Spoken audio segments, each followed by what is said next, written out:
কথা দিয়ে গেলাম, মা বোন প্রচুর মহিলা এসেছিলেন, সন্দেহ হয়েছে অনেকে উঠেও পড়েছেন।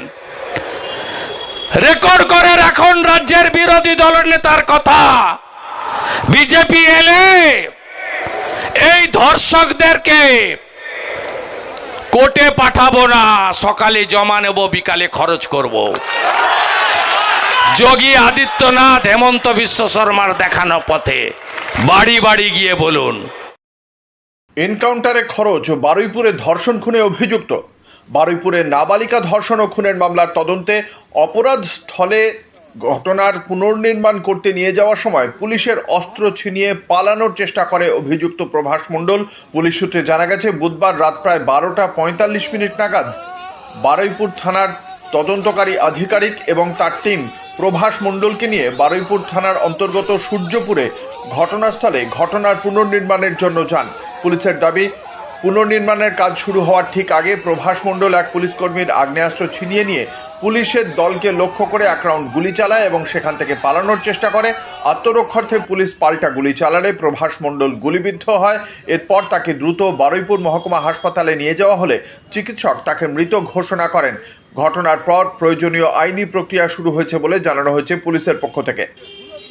বারুইপুর ধর্ষণে অভিযুক্তের এনকাউন্টার নিয়ে তার মা কি বলছেন? কালে এসেছিল দুটো পুলিশ এসছে, বলছে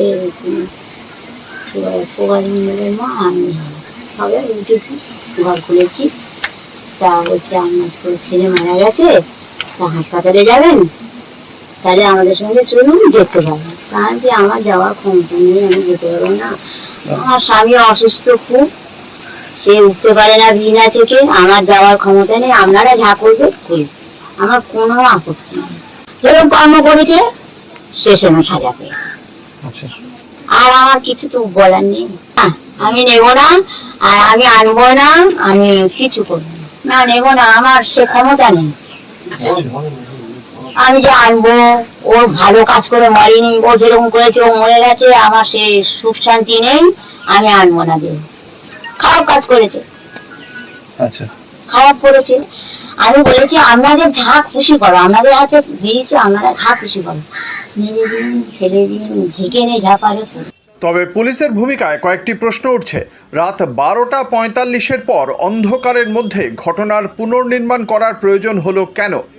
রাতের অন্ধকারে পালানোর সুযোগ হলে গা ঢাকা দেওয়ার সুবিধা হয়, তাহলে রাতের বেলায় এই ঘটনার পুনর্নির্মাণ কেন? সকালের সামনে অপরাধীকে কোমরে দড়ি বেঁধে যে রাজ্য পুলিশ ঘুরে বেড়াতে পারে, তারা রাতের অন্ধকারে অভিযুক্তকে নিয়ে কেন বেরোলো?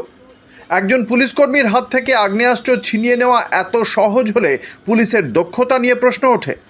পুলিশ গুলি করল, কিন্তু তা অভিযুক্তকে আহত করার মতো হওয়া উচিত ছিল। নিহত হওয়া কি কাম্য? রাজ্যে আইনের শাসন থাকার কথা বলা বিজেপি সভাপতি কি এই শাসনকে সমর্থন করেন? গতকাল রাজ্য বিজেপি সভাপতি শ্রমিক ভট্টাচার্য কি বলেছেন? আকবর, হুমায়ুন, বাবর, অরঙ্গজেব, জাহাঙ্গীর এদের সরকার নেই, এটা বিজেপি সরকার। আইনের শাসন এখানে প্রতিষ্ঠা হয়েছে, শাসকের আইন আজকে নেই। রাজ্য সরকার তৎপরতার সঙ্গে যে কোনো ধরনের বিচ্যুতিকে অ্যাড্রেস করছে এবং যে কোনো ধরনের অসামাজিক কার্যকলাপকে বন্ধ করার চেষ্টা করছে। আপনারাও সাংবাদিক হিসেবে আপনাদের কাছেও আমাদের আবেদন দলের পক্ষ থেকে, যে ধরনের বিচ্যুতি বা নিরপরাধ অসহায় মানুষের ওপরে যখনই কোনো আক্রমণ হবে আপনারা খবর পাবেন। আপনারা সাংবাদিক, আপনারা তো সংবাদ পরিবেশন করবেন, কিন্তু আপনারাও প্রশাসনকে জানাবেন, পুলিশকে জানাবেন, ব্যবস্থা নেবেন। ঘটনায় তীব্র প্রতিক্রিয়া তৃণমূল কংগ্রেসের। তৃণমূল সাংসদ মহুয়া মৈত্র তিনি এক্স হ্যান্ডেলে পোস্ট করেছেন, বারুইপুর ধর্ষণ হত্যা মামলার অভিযুক্ত প্রভাস মণ্ডল এনকাউন্টারে নিহত। কি হচ্ছে এসব?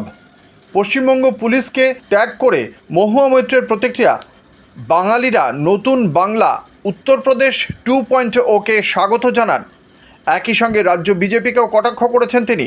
তার বক্তব্য, কোনো সরকার নেই, এটা জঙ্গল রাজ।